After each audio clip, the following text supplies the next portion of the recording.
In the earlier videos, I have completed the entire theory of the chapter Internal Reconstruction. I have given you the list of 15 important transactions along with the journal entries that we have to pass. Total आपको ये 15 transactions बराबर से याद रखने हैं. Now in this session we start with problem solving.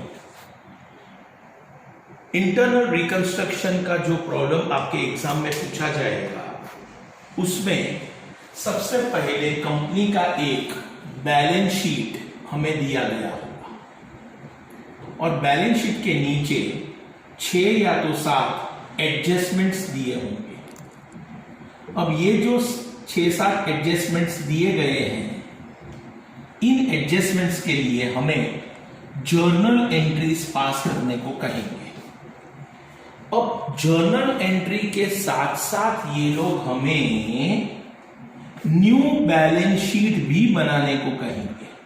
New balance sheet का मतलब है balance sheet after internal reconstruction. ये जो बैलेंस शीट हमें प्रॉब्लम में दिया गया होगा that will be balance sheet before internal reconstruction. Now as far as preparation of new balance sheet is concern, उस पर कुछ ज्यादा प्रैक्टिस की जरूरत नहीं है और वो न्यू बैलेंस शीट आपका करेक्ट ही जाएगा प्रोवाइडेड आपका जर्नल एंट्रीज करेक्ट. तो you have to concentrate more on the journal entries. तो हम लोग स्टार्टिंग के कुछ प्रॉब्लम ऐसे सॉल्व करेंगे जहां पर मैं आपको न्यू बैलेंस शीट नहीं सिखाऊंगा. लास्ट के 3-4 प्रॉब्लम में जरूर से मैं आपको बता दूंगा कि ये न्यू बैलेंस शीट कैसे बनता है. और जब आप घर पे एग्जाम के लिए प्रॉब्लम प्रैक्टिस करो तो no need to practice the problems on preparation of new balance sheet. You have to practice only the journal entries. Now we start with the problems on internal reconstruction. आपके पास एक PDF copy तो होगी ही. Internal reconstruction का question number 1. Internal reconstruction the first question. Listen to the question all of you. Possible है कि ये पूरा का पूरा प्रॉब्लम एक ही सेशन में शायद कंप्लीट ना हो, तो the problem will be continued in the next session also. Following is the balance sheet of Messrs. Week Limited as on 31st March 1987. जैसे कि मैंने कहा था कि एक बैलेंस शीट दिया गया होगा. एसेट्स में क्या क्या नाम है? फिक्स एसेट, स्टॉक, डेटर्स और बैंक बैलेंस. ये 4 नाम तो ठीक है, लेकिन लास्ट के 2 नाम जरा ध्यान से पढ़ना. प्रिलिमिनरी एक्सपेंसेस और प्रॉफिट एंड लॉस अकाउंट. ये जो लास्ट के 2 नाम दिए गए हैं, प्रिलिमिनरी एक्सपेंस और P&L अकाउंट, इसको ब्रैकेट में लो और बाजू में लिख दो. इसे कहते हैं हम लोग फिक्टिशियस एसेट्स. फिक्टिशियस एसेट्स का मतलब होता है अनडिस्ट्रीब्यूटेड लॉसेस. फिक्टिशियस एसेट्स यानी कि वो एसेट्स जिसका मार्केट वैल्यू इज 0. और एक रूल बताता हूं आपको, इंटरनल रिकंस्ट्रक्शन के टॉपिक में फिक्टिशियस एसेट्स को राइट ऑफ करना कंपल्सरी है, वेदर आस्क्ड और not asked in the problem. Adjustments में बोला जाए कि ना बोला जाए, फिक्टिशियस एसेट्स को हमें कंपल्सरीली राइट ऑफ करना ही होता है. तो आप एक नोट लिखो. प्रॉब्लम तो हम स्टार्ट करेंगे, लेकिन एक नोट जरूर से लिखो. वो थियरी जहां पर एंड हुआ है वहां पर नोट लिखो. It is compulsory to write off. It is compulsory to write off all fictitious assets. It is compulsory to write off all fictitious assets. Okay. Liabilities में equity shares of ₹10 each fully paid up. Amount 10 lakhs दिया है. एक share 10 रुपए का, एक share 10 रुपए का और टोटल अमाउंट 10 लाख है. तो 10 लाख को 10 के साथ अगर डिवाइड करोगे तो आपको नंबर ऑफ शेयर्स मिलेंगे जो कि होंगे 1 लाख. तो बाजू पे कहीं पे नोट डाउन कर दो 1 लाख शेयर्स. यानी कि सेंटेंस ऐसे पढ़ा जाता है, 1 lakh equity shares of ₹10 each fully paid up. आगे 12% cumulative preference shares of 100 each fully paid up और अमाउंट 7 लाख दिया है। तो अगर मुझे नंबर ऑफ प्रेफरेंस शेयर्स ढूंढने हैं तो 7 लाख को 100 के साथ डिवाइड करो तो आंसर आएगा 7000। So it is 7000 12% cumulative preference shares of 100 each, मतलब टोटल 7000 शेयर्स है, हर एक शेयर 100 रुपए का है और अमाउंट 7 लाख है। 10% debentures, sundry creditors and provision for taxation. 1 2 3 4 5 liabilities दी गई है।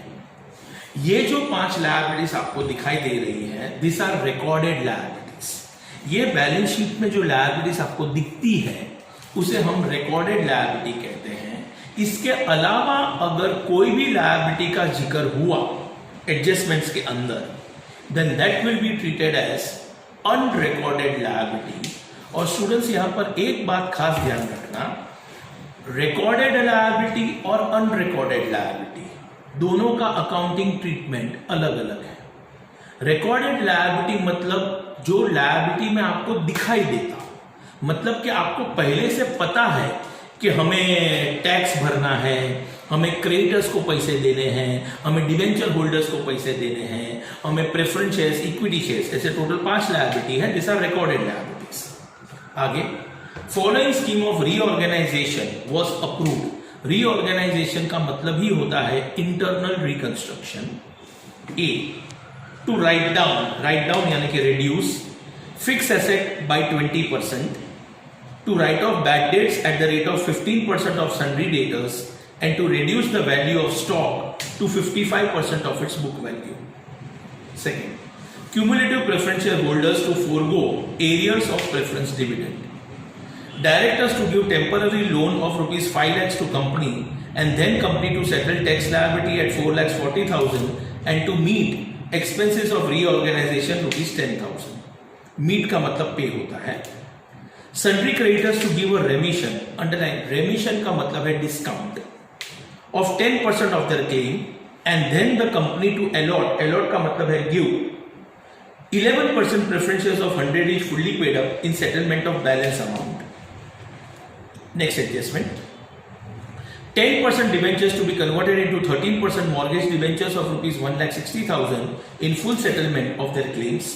F, equity shares to be reduced to ₹1 each fully paid up and 12% cumulative preference shares to be reduced to 1 lakh cumulative preference shares of ₹1 each fully paid up in full settlement of their claims.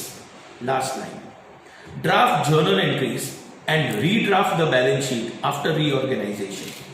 जैसे कि मैंने पहले भी कहा था कि ये लोग एग्जाम में 2 चीज पूछते हैं, number 1 pass journal entry and number 2 prepare new balance sheet. New balance sheet अभी प्रैक्टिस करने की जरूरत नहीं है, all of you will concentrate only on the journal entries.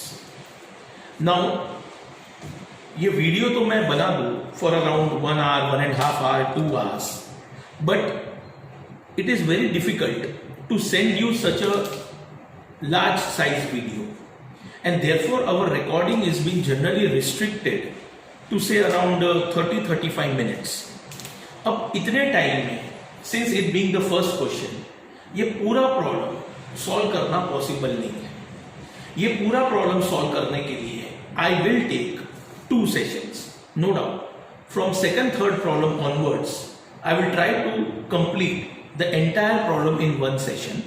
But since this being the first question of the chapter, और हर एक चीज नया है यहाँ पर जो मुझे आपको सिखाना पड़ेगा, तो इसलिए थोड़ा ज्यादा टाइम लगेगा। तो एक ही सेशन में ये पूरा का पूरा प्रॉब्लम कि जिसमें के टोटल 6 एडजस्टमेंट्स दिए हुए हैं वो कंप्लीट शायद नहीं हो पाएगा। तो यहां पर आज हम लोग स्टार्टिंग के 3 एडजस्टमेंट कंप्लीट करते हैं। नेक्स्ट सेशन में I will complete the other 3 adjustments also and the problem will be over. Okay, now journal entries pass करने को कहा गया है।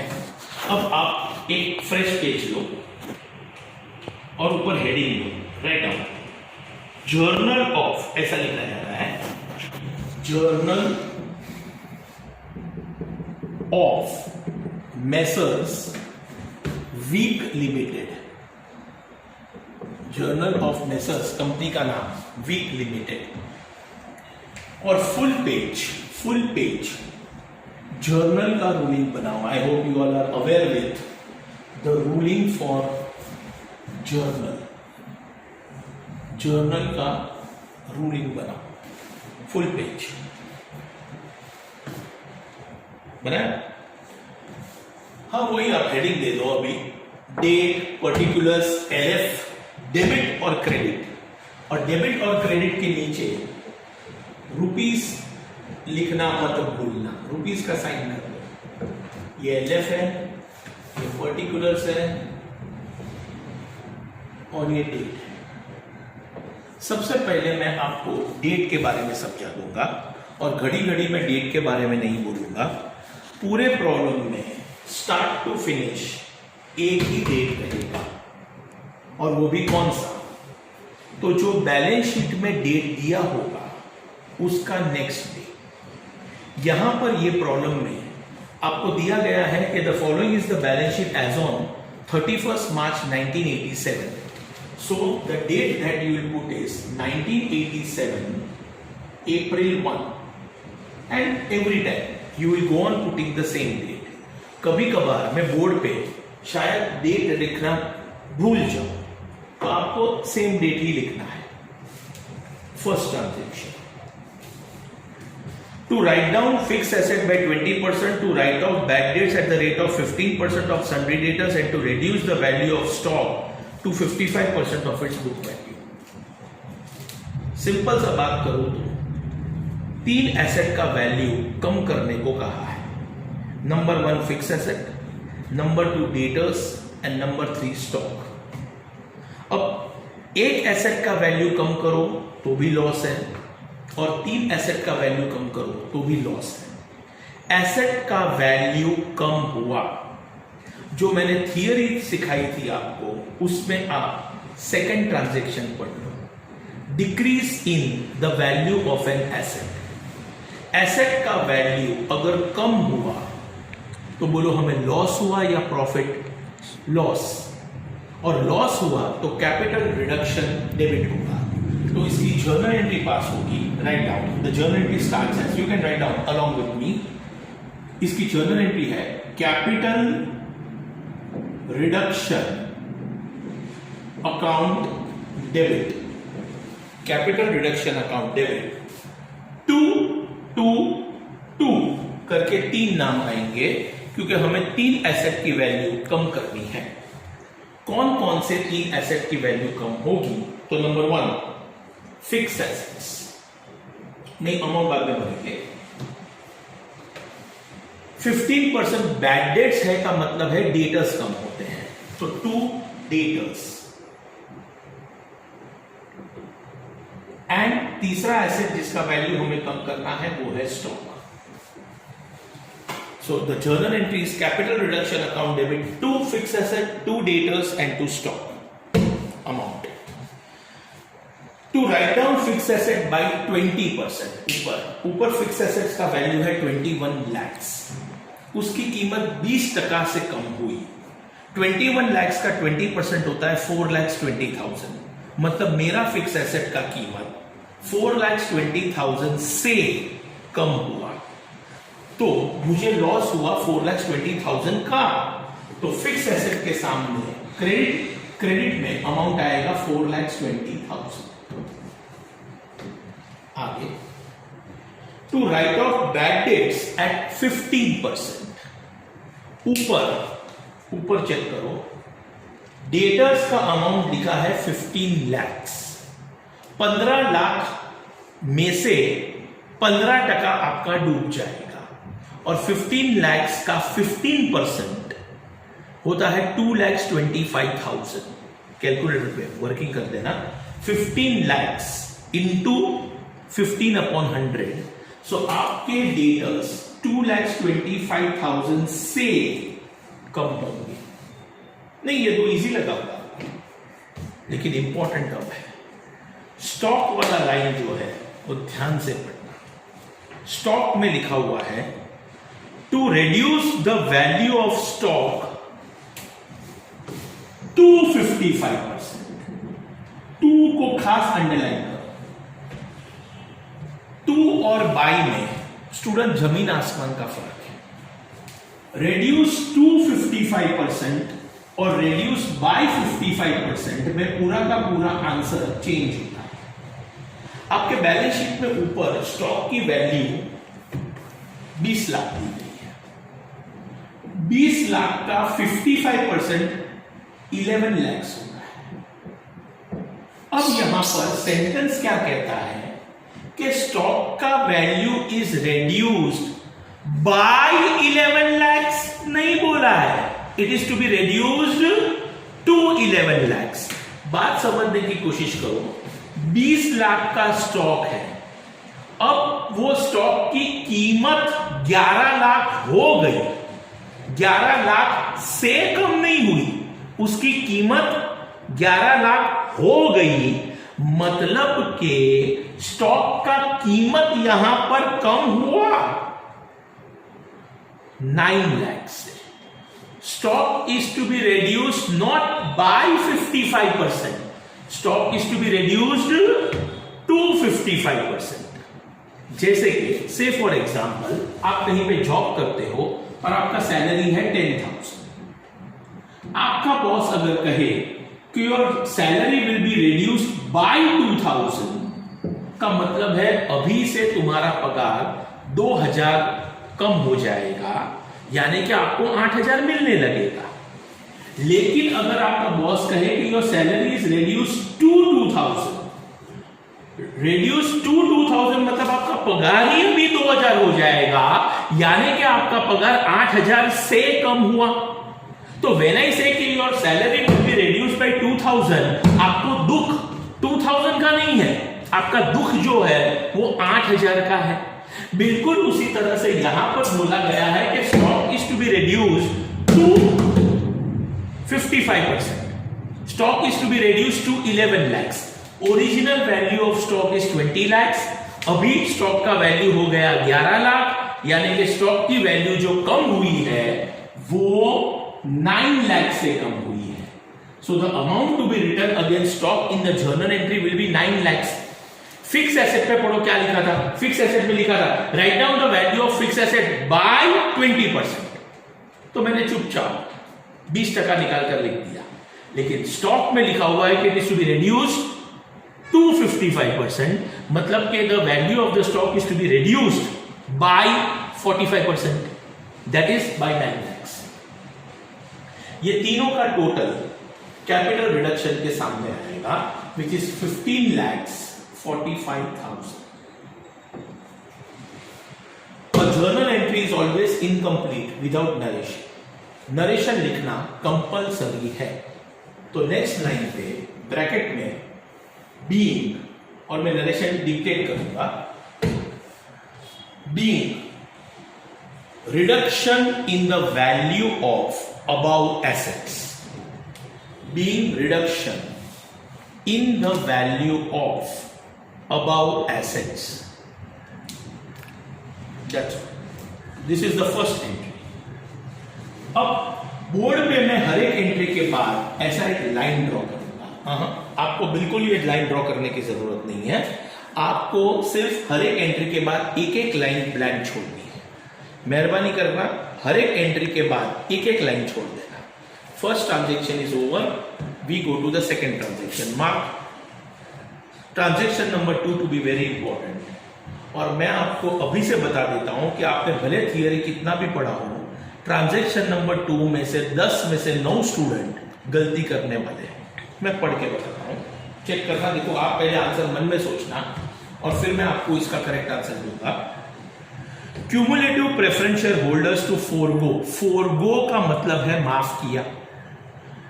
मैं ये अमाउंट फोरगो करूंगा, मतलब ये मैं अमाउंट को छोड़ दूंगा, ये अमाउंट, ये पैसा मैंने माफ किया। क्यूमुलेटिव प्रेफरेंस शेयर होल्डर्स ने माफ किया एरियर्स, एरियर्स का मतलब है outstanding of preference dividend. Simple भाषा में बात करूं तो प्रेफरेंस शेयर होल्डर्स ने अपने डिविडेंड का पैसा माफ कर दिया। प्रेफरेंस शेयर होल्डर्स ने हमको कहा कि ओके चलो बस डिविडेंड का पैसा आप हमें मत दो, अमाउंट नहीं दिया हुआ, मगर अमाउंट का स्टूडेंट्स आप जरा भी टेंशन मत रखो, एक ही मिनट में मैं आपको करेक्ट अमाउंट सिखा दूंगा। आप खाली जर्नल एंट्री के बारे में सोचो। सिचुएशन ऐसी है कि प्रेफरेंस शेयर होल्डर्स आपके घर आए और प्रेफरेंस शेयर होल्डर्स ने आपको कहा कि हम आपसे डिविडेंड नहीं लेंगे, हमने डिविडेंड का पैसा माफ कर दिया। अब आप ही बताओ, बोलो ये ट्रांजैक्शन से हमें कंपनी को दुख हुआ कि खुशी मिली? हम प्रेफरेंस शेयर होल्डर्स नहीं है, हम कंपनी है। प्रेफरेंस शेयर होल्डर्स ने डिविडेंड का पैसा माफ कर दिया। बोल, दुख हुआ कि खुशी? दुख हुआ कि खुशी? 10 में से 9 स्टूडेंट ने आंसर दिया होगा खुशी मिली। सर अभी हमको पैसा नहीं देने का, सर सामने वाले ने पैसा माफ कर दिया, यानी कि लायबिलिटी कम हुआ, और लायबिलिटी कम हुआ मतलब हमको खुशी मिली, एंड देयरफॉर वो खुशी वाली एंट्री पास करो। सर वो चौथा एंट्री जो आपने सिखाया था ना कि डिक्रीज इन लायबिलिटी, मतलब जर्नल एंट्री थी liability account debit to capital reduction, this is absolutely a wrong answer, 0 marks. मैंने पहले ही कहा था ये सेंटेंस ऐसा फंसाएंगे ना आपको, ऐसा फंसाएंगे सबको ऐसा फीलिंग आएगा अरे खुशी हुई, सामने वाले ने पैसा माफ कर दिया। प्रेफरेंस शेयर होल्डर्स ने क्या माफ किया, जरा बताना क्या माफ किया? डिविडेंड। तो ऊपर बैलेंस शीट में चेक करना, ऊपर बैलेंस शीट में चेक कर, प्रेफरेंस डिविडेंड के नाम का कोई लायबिलिटी था ही नहीं, मतलब के preference dividend was unrecorded liability. Unrecorded liability का मतलब है वो बेगर्स थे, वो बेगर्स मालूम है पैसा मांगते हैं, 10 रुपया दो, 5 रुपया दो, 2 रुपया दो। बेगर्स की तो आदत है पैसा मांगने की, आपकी आदत होनी चाहिए पैसा नहीं देने की। चुपचाप वहां से चले जाओ, नो गम नो खुशी, the answer is no entry. Yes, the correct answer of transaction number 2, कोई खुशी नहीं मिली। अरे काय की खुशी, प्रेफरेंस डिविडेंड का पैसा माफ किया। अरे डिविडेंड वैसे देने का था किसको? प्रेफरेंस डिविडेंड तो वैसे देने का भी नहीं था, because it was an unrecorded liability. Unrecorded liability माफ हुआ। देख भाई थियरी में 11th या तो 12th ट्रांजैक्शन देखो, 11th या तो 12th ट्रांजैक्शन थियरी का, अभी बराबर नंबर नहीं मालूम है वो 11 था या 12 था या 10 था। Unrecorded liability waived, unrecorded liability waived, the answer is no entry. तो ट्रांजैक्शन नंबर 2 का आंसर no entry. No entry answer sheet पे लिखने की जरूरत नहीं है, नहीं, नो एंट्री आप आपके बुक में लिख दो, एडजस्टमेंट नंबर 2 के बाजू में लिख दो नो एंट्री। नो एंट्री का मतलब है कुछ नहीं करे, इसके लिए एंट्री पास नहीं होगी, दैट्स ऑल। समझ रहे हो ये? ट्रांजैक्शन नंबर 2 का आंसर नो एंट्री था। Third, directors to give temporary loan of ₹5 lakh to company. Directors हमें लोन देंगे, यानी कि हम लोन ले रहे हैं, and then the company to settle का मतलब है pay tax liability at 4,40,000 and to meet expenses of reorganisation ₹10,000।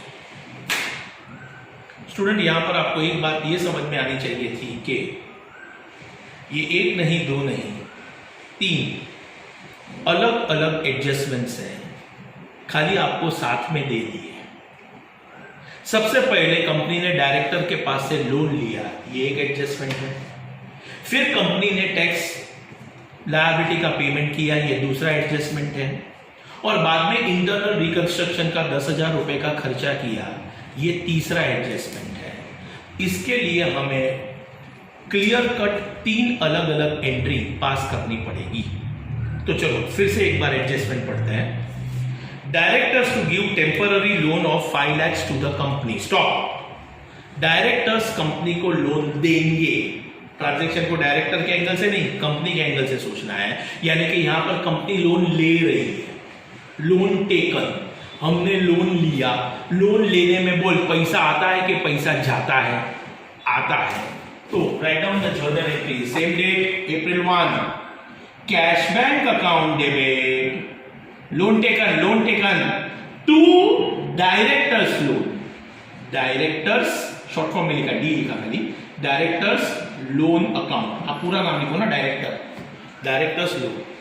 अरे बैंक से लोन लिया हो तो bank loan, ABC finance company से लोन लिया हो तो एबीसी फाइनेंस कंपनी लोन, इधर डायरेक्टर से लोन लिया है तो डायरेक्टर्स लोन। नहीं, कैपिटल रिडक्शन इन्वॉल्व होगा ही नहीं, नो गम नो खुशी। अरे लोन लेने में खुशी थोड़ी होती है। अरे देखना ना थियरी में transaction number, I don't remember the actual number, 12th या 11th या 12th पे ही होगा, loan taken. The answer is cash bank account debit to directors loan and the amount of loan taken is ₹5 lakhs. Narration: being loan taken from directors. Being loan taken from directors. Being loan taken from directors. Same adjustment, second part. And then company to settle का मतलब है company to pay liability at ₹4,40,000 tax liability. Company tax भर रही है, company 4,40,000 government को दे रही है, यानी कि कंपनी के जेब से पैसे जा रहे हैं।